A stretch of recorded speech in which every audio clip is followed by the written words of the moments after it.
Friends, मैं हूं Sneha. Welcome to my channel for you and your child.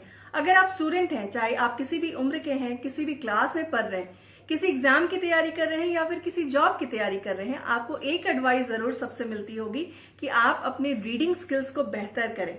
उसके लिए हर रोज थोड़ी देर आप कुछ भी निकाल कर पढ़ें, चाहे वो न्यूज़पेपर हो, मैगजीन हो, स्टोरी बुक हो या फिर कोई नॉवल ही क्यों ना हो। इससे आपकी नॉलेज भी बढ़ेगी, साथ में आपकी लैंग्वेज स्किल्स डेवलप करेगा। तो इस वीडियो में शेयर कर रही हूँ कुछ तरीके जिसको अगर आप अपनाएंगे तो रीडिंग करने से आपको होगा एक नहीं बल्कि पांच फायदे। तो आइए वो जानते हैं क्या है। रीडिंग करने की आदत बच्चों को छोटी उम्र से ही डाल देनी चाहिए।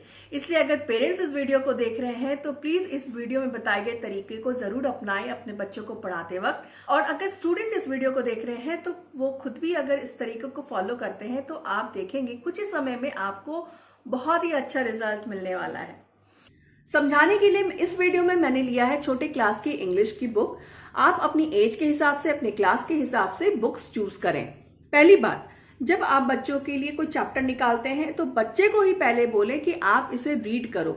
जिस भी तरीके से उसे आता है, टूटी फूटी लैंग्वेज में आता है, जैसे भी जोड़ जोड़ कर आता है, उसे खुद से रीडिंग करने के लिए बोलिए और बोल बोल कर पढ़ने के लिए बोलिए। कई बच्चों की आदत होती है वो धीरे धीरे पढ़ते हैं या मन में पढ़ते हैं, वैसा नहीं करना है, बोल बोल कर पढ़ना है। साथ साथ में उसे बताते रहें कि किस वर्ड का प्रोनाउंसिएशन किस तरीके से होगा। तो वो जब रीड कर लेता है पूरी तरीके से, फिर उसी चैप्टर को आप खुद से रीड करें।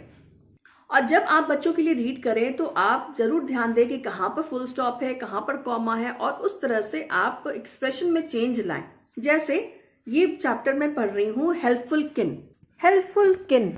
There was a small boy named Ken. He belonged to a poor family. One day, he was crossing through the forest carrying some logs of wood. He saw an old man who was very hungry. Ken wanted to give him some food, but he did not have food for himself. So he continued on his way and saw a deer who was very thirsty. He wanted to give him some water, but he did not have water for himself. So he went on his way ahead and he saw a man who wanted to make a camp, but he did not have woods. Ken asked him about his problem and gave him some wood. In return, he gave him some food and water. Now he went back to the old man and gave him some food and gave some water to the deer.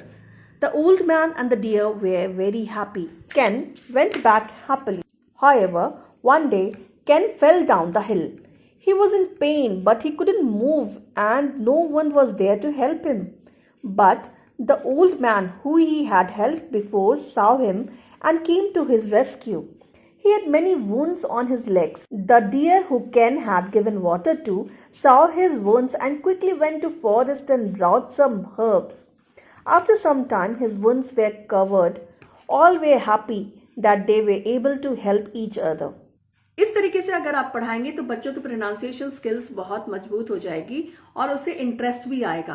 कई बार होता है कि किसी words में हम parents भी confuse हो जाते हैं कि इसका प्रोनाउंसिएशन कैसे होगा, तो उसके लिए तो आजकल बहुत आसान है। आप गूगल में टाइप कर लें और देख लें उस वर्ड को कैसे प्रोनाउंस करते हैं, लेकिन करेक्ट प्रोनाउंसिएशन के साथ ही बच्चों को पढ़ाएं, गलत ना पढ़ाएं, वरना वही सीख जाएंगे।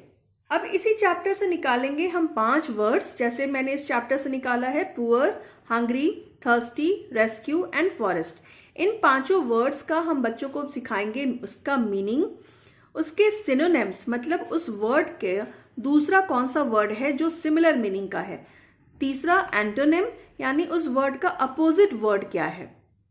पुअर, पुअर का हिंदी में क्या बोलते हैं, गरीब। इसका सिमिलर वर्ड कौन सा है जो सेम मीनिंग का हो, वो है डेस्टिट्यूट। अपोजिट वर्ड कौन सा है, वेल्दी। पुअर का अपोजिट वेल्दी। हंग्री, हिंदी में क्या कहते हैं हंग्री को, भूखा। सिमिलर वर्ड है स्टार्विंग। स्टार्विंग का अपोजिट फुल, या फिर हंग्री का अपोजिट फुल, पेट भरा हुआ है। थर्स्टी, प्यासा। प्यासा का सिमिलर मीनिंग का कौन सा वर्ड होगा, पास्ट। और उसका अपोजिट क्वेंस्ड, यानी प्यास नहीं लगी है, प्यास बुझ गई।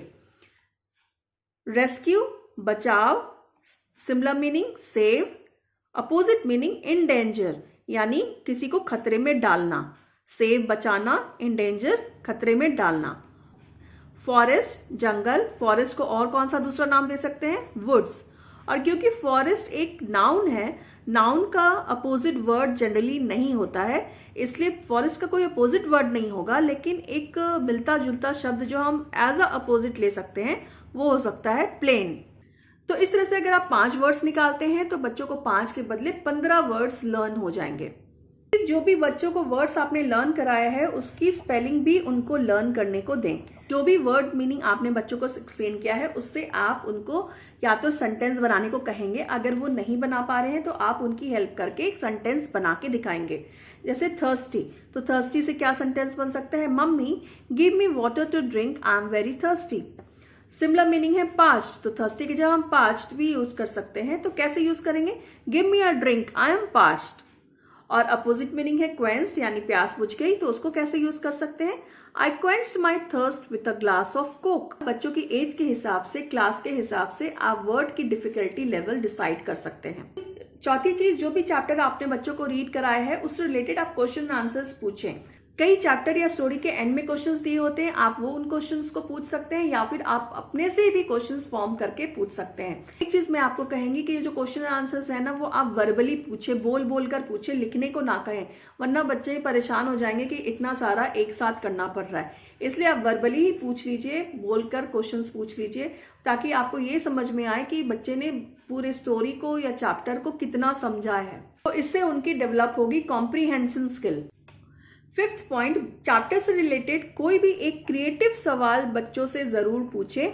जैसे जो चैप्टर मैंने रीड किया उससे हम पूछ सकते हैं कि आप किन की जगह होते तो आप क्या करते, या फिर आप पूछ सकते हैं कि आप अपने आसपास के लोग को देखो और बताओ कि आप किस तरह से उनकी हेल्प कर सकते हैं। जैसे कि घर पे कोई मेड आती है उसके बारे में बच्चा बता सकता है कि हाँ, जो मेड आंटी आती है उनको मैं अपनी जो बुक्स हैं जो इसको मैं यूज़ नहीं करता या कलर स्टेशनरीज यूज़ नहीं करता, तब मैं मेड आंटी को दे सकता हूँ जिससे वो अपने बच्चों को दे पाए।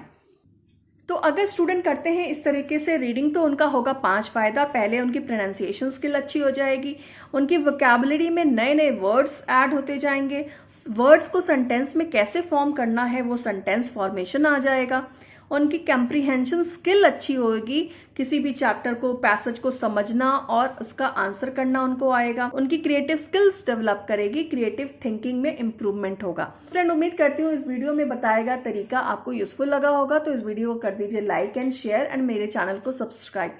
Thank you so much for watching this video.